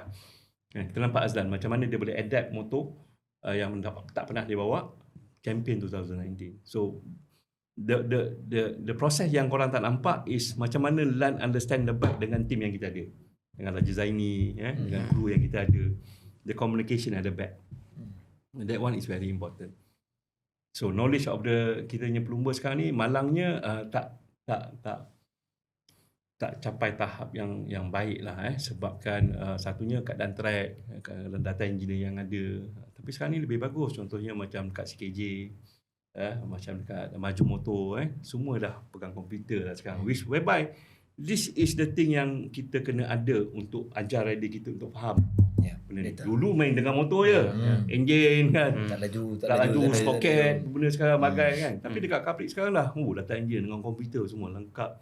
So proses ni yang kita perlu ada. Sama jugalah dengan, saya tak tahu dekat Ovale sama ada dia orang ada benda tu, ataupun dekat Buci dia orang ada benda tu. Saya tak tahu, saya tak dapat info. Kalau ada baguslah. Kalau tak ada kena ada kan. Tapi macam mana pun at the end rider nak pergi ke MotoGP. Tapi laluan macam let's say kalau ke Capri dia maybe jauh sikit. Tapi dengan mini GP dia akan let's say Ovale, dia orang ada structure yang betul untuk pergi masuk ke mini GP, lepas tu jump ke Red Bull Rookies atau Asia terlengkap. So setuju dengan proses tu? You think that is the pathway to MotoGP? Do you really think that is the pathway? Who give you the input? You dengar pada orang betul lah. Dengar input lah. Kita orang biasa. Kita dengar cakap orang. Itulah cara paling bagus. Bukti dia mana? Bukti kejayaan dia mana? Kabil. Kabil. World champion. Tapi belum lagi ke dia lah sebab umur. Gang. FIM Ovale tu championship yang mula bila? 80 tahun ke? It's a new thing. It's a new thing. And before Kabil masuk dekat Fahmi punya program, kita orang dah tahu dah kalau Kabil masuk dia akan shine. We already know. Pasal Ovale punya FIM punya mini GP tu satu proses yang baru. You have to understand in Europe, kalau you duduk dekat CB, ada tahun Ramai pelumba yang power akan ada, lepas tu pelumba yang power dia tak ada. Dia ada gap. You kena tahu European. So kepada industri yang baru, by this year you boleh tengok Hakim Danish struggle, walaupun ada result tapi ada berlambat lagi pelumba Europe yang lebih bagus daripada dia. Betul Itu Hakim Danish. Kabil akan jumpa benda-benda ni semua selepas ini bukan di Ovalle FIM. Bukan di Red Bull Rookie. Kalau you cakap pasal Red Bull Rookie kita cakap pasal ni lah. Kita cakap pasal Azroy Hakim Anwar. Waktu dia main Asia Talent Cup. Dia berlumba dengan Oncu. Oncu duduk mana sekarang? Dia balik? Azroy? Waktu tu Azroy kat Asia Talent Cup nombor apa? 1, nombor 2, nombor 1, nombor 2, nombor 1. Kat Perik kan? Selepas daripada tu siapa lagi yang power dekat Asia Talent Cup ni? Malaysia. Yang sepower Azroy Hakim Anwar. Ataupun Syafiq Rasul lah. In fact, pelumba Malaysia pertama yang menang Asia Talent Cup back to back dekat Sepang. Daripada kat Perik. Hakim Danish. Bukan kita nak menidakkan Hakim Danish tak bagus. Tapi dia tak lalu proses-proses yang ni. Okay? Dia tak lalu proses-proses yang ni. Jadi untuk Hakim Danish lebih bagus di Europe, dia kena spend masa lagi banyak dekat Europe, pendedahan dekat Europe, training dekat Europe. Okay? Dia kena duduk sana. Itu pun tak menjanjikan dia akan laju dekat World Championship. Sebab tak pernah proven lagi. Tak pernah dibuktikan lagi. Kan? So orang boleh cakap Zul Fahmi dulu pernah champion dekat Moto3. Yes, kita bangga Zul Fahmi menang podium. Tapi lepas tu tak pernah menang lagi. Kenapa? Apa sebab dia? Motor tak laju ke? Tim tak bagus ke? Kita tak tahu. So sekarang ni the idea of, because this idea come from someone. You have to go to this Ovalle, you have to go to this Asia Talent Cup, you have to go to Red Bull Rookies for you to berjaya. Tapi mana pelumba-pelumba yang kau bawa yang dominan dekat segmen tu? Tak ada. Kecuali kita tengok pelumba Indonesia dekat Red Bull Rookie. Siapa lah nama budak tu? Sangat dominan budak tu. Apa nama dia? Korang ni duduk dekat motorsport tak ingat nama. Susah. Lama. Apa nama? Dia main dekat Asia kadang-kadang. Yes. Sebab dia ada Honda. Dia memang dibina oleh Honda. Honda Indonesia kan. Nama dia tricky sikit. Apa nama dia? Tapi dia dominan. Kan? So baru-baru ni Indonesian Rider World Champion 300 kan. Semua orang tag aku. Kita tak boleh kerja DJ. Boleh. Kadang-kadang kita boleh. Sebab yang champion tu Aldi tu pernah berlumba di Asia kan. Kita pernah bertarung dengan Aldi tu dekat Asia. Kita bawa pelumba Malaysia. Kita tahu rider dia macam mana. Comparison dia dengan rider yang kita ada sekarang ni tak jauh beza pun. So untuk kita tutup buku Kaprik ni tak bagus, saya rasa tak boleh tutup buku. Dan kita pun tak boleh cakap program yang Zul Fahmi buat ni tak bagus pun tak boleh juga. So actually dia kena ada kesinambungan lah kedua-dua ni kena ada kerjasama yang lebih bagus. Dan diorang kena bincang lah sama diorang macam mana untuk menjadikan industri yang kecil ni lebih adil kepada semua lah. Lebih adil kepada semua. Kita banyak kepala ke? Apa dia? Kita banyak kepala ke? So direction dia macam tak sama. Macam kita perlukan duduk bersama. So like macam ini macam ni, ini macam ni, like kurang sepahaman ke macam mana? Dari segi pandangan. Saya rasa dia ada dua pihak. Dan Malaysia Cup Prix rasanya dia orang tak ada vision untuk bawa pelumba Malaysia pergi ke World Championship. Tak ada. Vision dia orang sampai Asia aja. Sebab dia orang dah pernah buat dulu, saya rasa. Dan dia orang gagal, dia orang tak nak. Jadi dia orang rasa industri ni dia orang dah ada pemain industri. Ada Honda, ada Yamaha, ada team. Okay? So industri ni dah 30 tahun. Jadi dia orang kekal, dia orang akan kata we do our work, you do your work, we go our way lah. Tapi yang ruginya adalah industri itu sendiri. Sebab kita tahu TWMR ada kepentingan dia orang sendiri. Dan saya tak faham pasal SIC. Minta maaf kena sebut kenapa SIC perlu ada team. Saya tak faham benda tu. Dia tak jelas bagi saya, tak jelas. Sebab tak ada racing team dalam dunia pun yang ada team. Ini adalah kali pertama track owner, pengendali track ada team racing. Bermaknanya dia mewakili industri SIC. Akira Safriman ke Lazlan ke. Diorang dapat bantuan dari segi perbelanjaan duit. yang diorang bawa budak-budak ni. Dan sampai sekarang kita tak tahu duit mana diorang pakai. Tahu diorang dapat duit dari mana? Do you really know where the money come from? So bila masuk bab ni je orang Melayu kita rasa tak apalah, tu rezeki dia. Betul tak? Tak apalah. Kita punya orang Melayu ni tak apalah, tu rezeki dia. But for me it's different story, because whatever money that you give, this is amanah to you to do the right thing.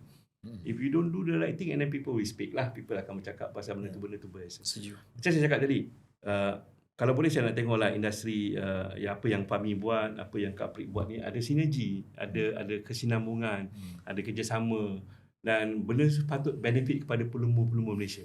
Bukannya kepada team owner, bukannya kepada ZK Racing Team, bukannya kepada 3KR, bukannya pada baju motor. Yang pentingnya pelumba-pelumba yang menjabung nyawa atas motor sekarang ni. Nasib diorang, industri diorang, macam mana diorang nak teruskan kehidupan diorang. Contoh macam dulu budak-budak yang pergi World Championship yang dibawa oleh Petronas ke siapa-siapa ke, bila kerja diorang habis, apa jadi pada diorang? Waktu sekolah diorang telah dihabiskan kat atas track tau. Kalau tak menjadi diorang balik, diorang nak kerja mana? So you have to think about that. So tak ada orang cerita pasal benda tu. Itu yang saya kesalkan dalam industri ni, yang mempunyai potensi yang sangat besar untuk membawa nama negara to the next level. We have talented rider, we have talented people to do the bikes and everything. We have. Orang Malaysia ni kalau compare dengan Asia, kita dah prove dekat Asia kita yang bagus. Contohnya dengan Bunsi Honda. Bertahun-tahun menang 600 kot. Tanpa gagal. 600 diorang. Tak pelik ke tengok Bunsi menang dengan Honda Japan, Honda Indonesia. Kenapa orang-orang yang run dekat Honda Bunsi ni tak dapat apa-apa peluang pun untuk wakil negara ke next stage? Why? Why? So saya tak bercakap pada TKKR saja, saya cakap pada seluruh pemain-pemain industri yang macam saya cakap, yang penting pekerja dalam industri dan pelumba dalam Malaysia. Apa-apa perbeza pandangan antara kau dengan dia, kau settle dari dulu. Kan? Kita nak tengok pelumba Malaysia berjaya kat MotoGP, betul tak? Kita nak kan orang bersorak, orang menang macam tu. Sebelum nak pergi ke soalan fans dekat Facebook, so saya ingat nama tu, Vega pertama. Vega pertama, yes. Vega. Nasib baik kau dapat jawab. Tidak, besok kau buat podcast lain. Ada 3 point. Nak buka soalan ni? Buka soalan. Kalau ikut dah sejam lebih ni, tapi kita buka 2-3 soalan lah. Bos ni kita ambil soalan daripada media sosial lah, kita ada open juga. Ni soalan daripada fan bukti bos bukan saya buat kita snap. Suka tinggal lah. Tu yang suka tu. Okay. Kalau ditakdirkan, bos, satu pasukan perlumbaan, satu tim lah, dengan Datuk R. Tu Razan ni, dia orang buat R je. Okay. Siapa yang akan jadi tim principal? Buah gelak tapi buah kena jawab ni. Asal aku nak kena jawab? Dia tanya saya. Dia tanya kalau. Kalau tu takkan terjadi ke? Siapa yang tanya? Page dia Zack Ashraf. Zack Ashraf. Zack Batu api ni. Famous nama dia. Batu api juga. Ajar 6. Tak mungkin lah. Tak mungkin. Okay. Tak mungkin jawapan Tak mungkin lah. Tak mungkin. Tak mungkin saya akan bekerja di bawah Razlan lah. Boleh beritahu sebab? Beritahu sebab? Boleh beritahu sebab? Nak tahu? Buat apa? Marah saya pula bos. Okey. Ya, buat apa? Ada. Okey. Edi Hassan. Okey, dia tanya andai betul sponsor tak ada untuk TKKR tutup next season, apa plan B? Betul bos? Betul. Buat masa kan tak ada plan B lagi. Okey, sebenarnya TKKR akan tutup. Saya dah fikir sampai masa kita keluar daripada industri lah. Sebab frust ke dengan punjung-punjung penjelasan tadi ke sebab apa bos? Sebab saya kecewa lah. Boleh explain kecewa. Saya kecewa sebab saya dah 8 tahun bergelumang dalam sukan pemotoran, dan setiap kali percubaan untuk kita dapat penaja, biasanya pada saat-saat akhir mesti gagal atas sebab apa yang kita tak tahu apa sebab dia lah. Dan kegagalan untuk mendapat penaja ni tak boleh nak justify kenapa tau. Sebab dari segi persediaan tim, kalau tengok tim 3KR, kalau korang semua pernah datang kita orang punya markas dekat Seremban, korang akan nampak lebih detail bagaimana saya menyiapkan tim dan sebagainya. Dan benda tu tak dapat perhatian daripada persatuan sukan dekat Malaysia, tak pernah dapat endorsement. Selama 8 tahun, apa lagi saya nak tunggu? Apa lagi saya nak kejar? Saya dah champion Asia 2 kali, 3 kali di Underbone. BCP 125, dah pernah podium dekat CB, podium dekat World Championship. Saya tak ada apa lagi nak kejar. Kalau saya kejar benda-benda tu semua, adakah ianya akan memberi ruang dan peluang untuk TKKR mendapat sokongan daripada industri sendiri dalam Malaysia ni? Saya tak rasa dan industri dapat dapat menyokong perjuangan TKKR selama ni. Saya tak rasa. So it is time for us to stop. Dan bagi saya dah berusaha untuk membawa peluang Malaysia, nak jaga bagaimana industri ini harus bergerak ke hadapan untuk menjaga nasib bekerja dalam industri. Dan persatuan motorsport dia mempunyai arah yang berbeza, jadi kita hormati, kita santuni mereka dan support dia orang. Semoga dia orang dapat cipta kejayaan lepas ni dengan program-program yang dia orang buat. Okay, ni muktamad ke ataupun ya kemungkinan mana tahu ke tiba-tiba ada penaja ke ada yang sorry, I don't think that. Sekarang dah bulan 10 kot. Dah bulan 10. Dia keluarlah podcast mana pun. Ya, maksud saya lah katalah off lah kata next season tiada lagi TKKR. Tiba-tiba selepas setahun ke tiba-tiba adalah yang berjumpa Bos Arisham yang mengatakan hasrat kita kembali. Kemungkinan akan kembali ke ataupun ni tidak terus fast tu tak nak? If they have a 3 to 5 years plan, come and datang jumpa saya, insyaAllah kot. So kalau long term open lah. Open. Ataupun saya boleh berikan himbauan nasihat, tak ada masalah pun. Tak semestinya TKKR lah. So apa-apa yang projek yang boleh bawa Malaysia punya team untuk lebih bagus kan, saya sedia untuk bekerjasama, tak ada masalah. Untuk kata orang tu berkongsi pengalaman kan, macam mana. Sebab saya seorang yang sangat particular. I am a very particular person. Kalau saya nak buat sesuatu benda tu, saya ni sangat rumit lah. Untuk memastikan benda tu berjaya and everything. Orang tak nampak sebenarnya.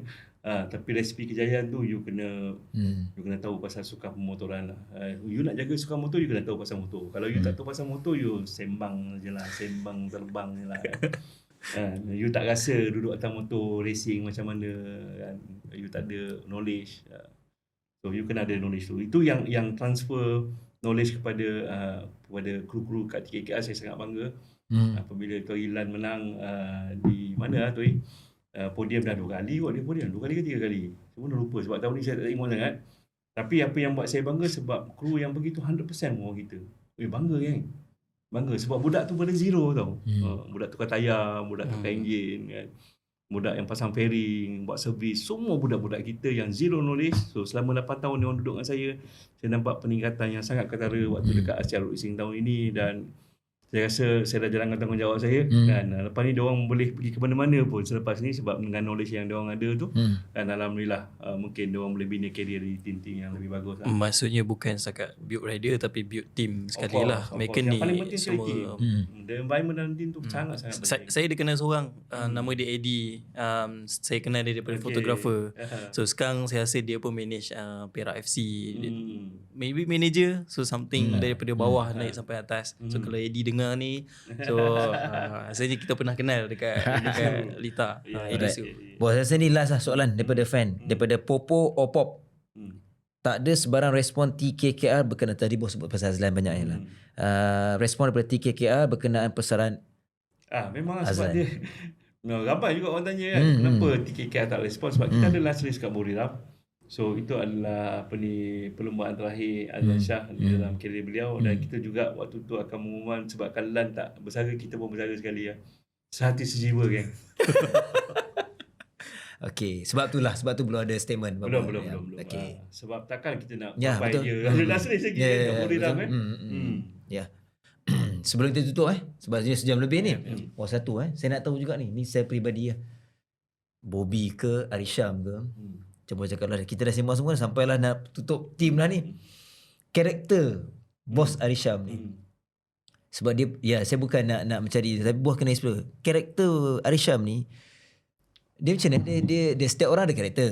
Tapi buah ada ketika lantang. Ni personally, professional pada saya. Tapi ada ketika, saya pernah nampak dalam industri bila on race, karakter tu berubah. Itu ialah. Tapi sebenarnya bahasa tulisan kot. Macam mana? Bahasa tulisan. Banyak orang judge saya dengan tulisan saya. So bahasa tulisan dengan bahasa pertukaran. Komen bahaya sangat. Ke sebab ada influence orang Melaka. Dekat Facebook ni contoh buat. Okay, ni dekat media sosial. karakter tu ke saja memang karakter tu karakter ya macam TikToker karakter video sosial ataupun sebenarnya apa tu? Macam ni lah. Kita macam ni lah. Kita orang Karakter rider. Kita orang mak motor. Okay. Babi terbang lah. Sebagai orang yang duduk dalam industri pemotoran, kita tak sembang babi terbang lah. Tapi kebanyakan apabila saya lihat karakter-karakter benda ni yang ada dalam Malaysia ni macam Yuzi very safe. Dia sangat reserve. Dia seorang yang sangat reserve. Tapi belakang pam. Yang saya tak suka berselindung, tak ada apa yang saya fikirkan pada waktu saya menulis. Dan saya punya jawapan kepada ramai hater saya, contohlah hater saya kan. Dalam dunia penulisan ni, kalau you rasa penulisan saya ni salah, sertakan dengan fakta, bukti yang mengatakan saya salah. Baru kita dapat argument yang membawa benda yang bagus kepada industri. Rather than you go and hentam peribadi, kau ni cakap kasar, kau ni orang Melaka, mulut kau ngajar semua. Sebab kadang-kadang kita perlukan kau ngajar untuk orang baca tau. Saya dah hidup lama, saya tahu bagaimana untuk tangkap orang untuk membaca. Dan benda tu bagi saya adalah karakter yang saya bina lah. Secara peribadinya saya tak bersifat macam tu. Boleh tanya lah orang yang dekat dengan saya. Tapi in sports sometimes you need aggression, you need aggressiveness for people to read what you write and they judge you whether whatever you write is right or wrong lah. Depend to them. But saya ada 100,000 followers kot dekat TKR. Kita bina daripada zero dan saya tak pernah nak boost ke, nak apa ke, nak mengapu ke, nak meripik ke sebab bahasa tulisan benda tu lebih mudah orang faham. Bahasa tulisan tu lebih mudah orang faham. Ada orang cakap nasihat, bos kalau tulis macam ni sponsor tak datang lah. You prove to me orang cakap baik-baik dapat sponsor. Dalam Malaysia, bola ke, apa-apa sukan lah. Posting baik-baik, benda positif. Because you are lying. You tak cakap benda yang betul. You menipu. Orang pun tahu, alah proyo telah statement kau ni kan, cakap. So, you kena tahu you punya segmen, target market you siapa, orang yang membaca tu siapa. You nak target siapa. Dan kita tahu, sukan motor ni kebanyakannya B40. Bukan nak merendahkan golongan B40, tapi pembaca you adalah golongan-golongan orang yang nak race motor, yang minat motor. Dan kita tahu kita mak motor, kita orang dulu miskin apa kedana apa. Kita nak baca ke bahasa-bahasa bombastic ni. No, kita nak baca bahasa-bahasa yang lebih direct. Engagement and everything. But it doesn't translate to sale lah. But whatever it is, kepada orang yang ambil point saya dengan jelas, dengan fakta, kenapa saya ramai orang follow is sebab saya tak pernah menipu. Saya cakap benda yang fakta lah. Kalau you ada fakta yang lebih bagus, dari hati lah. Dari hati. Kalau you ada fakta yang lebih bagus, you cakap dengan saya, saya rasa Encik Alisam salah lah. Buktikan dengan saya apa yang saya cakap ni salah. And then saya boleh minta maaf lah, tak ada masalah. Sebelum pergi ke Azlan, saya nak minta kata-kata mutiara ke something. Ni maybe bukan untuk motorsport saja, tapi kata-kata sebab based on experience, pemegara, SEO, ada satu kata-kata maybe untuk yang generation ke ataupun siapa-siapa lah, like macam hidup ni kena something yang baru terfikir dekat memang selalu duduk main for me the simplest advice I can give to semua orang lah dalam dunia sekarang ni, apa-apa yang kita nak buat, apa-apa yang kita nak cakap, apa-apa yang kita nak tulis, kena berpandukan pada fakta yang jelas. You don't have the fact. Saya rasa sebab rasa kita berbeza. Setiap orang rasa dia berbeza. Tapi fakta tidak melibatkan rasa mana-mana. Fakta ini adalah fakta hadis ke, sukan pemotoran ke. Kita kena lebih banyak berilmu dan lebih banyak membaca. Dan sebelum kita terjun ke sesuatu topik yang hendak kita bincangkan. Kebanyakannya kita dapat topik-topik yang dibincangkan ataupun apa yang dibincangkan banyak kosong lah. Dari tak ada isi tau. So kena isi lah. Sikit lagi, as CEO kan, saya tahu semua CEO suka membaca. Berapa banyak buku baca sebulan? Banyak lah. Banyak gila. Average? Banyak gila. If I sekarang ni adalah dunia digital you don't have any physical book for you to read. But I spend time maybe 3 to 4 hours a day. If I was given a task, contohnya saya given a task to manage a football team. So before saya terjun tu, saya rasa seminggu 2 minggu tu memang kerja saya dig all the information that football have lah. And then saya buat template saya sendiri, apa yang boleh dibuat, apa yang tak boleh dibuat. Yang tak boleh dibuat tu kita usaha je bagi jadi. Saya senarai. nak jadi tim bola yang berjaya kena ada ni. Okey, kita tak ada. Tak ada dulu. Macam mana nak adakan benda ni? So kita kena kata orang tu kena lebih teratur lah. Bisnes pun macam tu juga. Kadang kita terjun bisnes, kita main terjun je. Kita tak buat risk management. Dan kita tak buat macam-macam research yang kita buat untuk kita buat bisnes tu. Kebanyakan bisnes tu gagal sebab kita main terjun je. Tapi dalam dunia sekarang ni, dunia AI, dunia teknologi, semuanya di hujung jari. Kan, you want to do something, kalau you tak ada pengalaman pun, you boleh buat benda tu sebab benda ni semua di hujung jari. So I think the player in the industry have to do more readings lah, more knowledge tentang apa yang dia buat. Jangan rasa dia rasa. Saya rasa kalau kita buat overlay, motor buci, dan kita pergi ke ETC kan, kita akan ada world champion sekali perlumbung Malaysia. But that will take you another 10 to 20 years lah. Saya dah meninggal pun mungkin benda tu tak jadi lagi. So jangan kita main sembang je. So cakap nak kena ada fakta, nak kena ada. So reading is important lah. Of course lah, takkanlah datang wahyu pada Tuhan. Alright. So panjang lah kita Ya. Alright. Saya rasa ni pun antara episod yang tak rasa. Tiba-tiba kita punya producer sekejap lagi macam ni. Saya 2 jam dah. Alright bos, apapun. Thank you so much. Terima kasih. Sudi luang masa spend, tak kisah. So sudah tak kisah, sharing je. So kita boleh appreciate lah bos. Sama-sama. Thank you so much. Terima kasih kepada Tamek kerana sudi jemput saya. Tak ada masalah. Menyemput orang jahat. Sebab banyak portal-portal sukan dia labelkan saya macam tu. Secara terang-terang saya ucapkan tahniah lah kepada Tamek kerana sudi menjemput saya. InsyaAllah saya doakan agar Tamek berjaya untuk membawa suara baru, visi baru dalam sukan motorsport, dan semoga industri motorsport kita lebih berjaya di waktu akan datang lah, insyaAllah. Alright, insyaAllah, amin.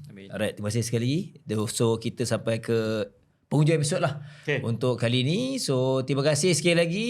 Jangan risau, semua benda yang kita share ni ialah semuanya perkara yang yalah kita bukannya kita nak mana-mana, tapi inilah sharing platform terbaik lah untuk kita sama-sama nak bangkitkan dan nak majukan. Jadi tujuan untuk Batu Api tak dapat diistilahkan lah tadi. Tak dapat. Saya rasa ramai fan nak tengok saya belasah Datuk Azlan. Saya nak belasah Fahmi. Tak ada. Sebenarnya tak ada apa dengan Datuk Azlan. Tak ada apa. For me personally, it's nice guy. Cuma kita berbeza pendapat je. Ideologi sama. Tapi yang melaga-lagakan korang lah Batu Api. Kurang tu. Salahkan saya. Alright, apapun, kita akan jumpa lagi episod akan datang untuk Wheel Talk yang mana dibawakan khas oleh Petronas Sepang International Circuit. Dan sekali lagi ingatkan, jangan lupa untuk beli tiket Malaysia MotoGP dah tak lama dah, 1 hingga 3 November nanti. Beli dekat online sepangcircuit.com, dan peluang lain kena pergi dekat SRC, ada satu benda baru iaitu Driving Experience Center. Alright, kita sampai di sini. Kita jumpa lagi episod akan datang. Siapa, tajuk apa, nantikanlah.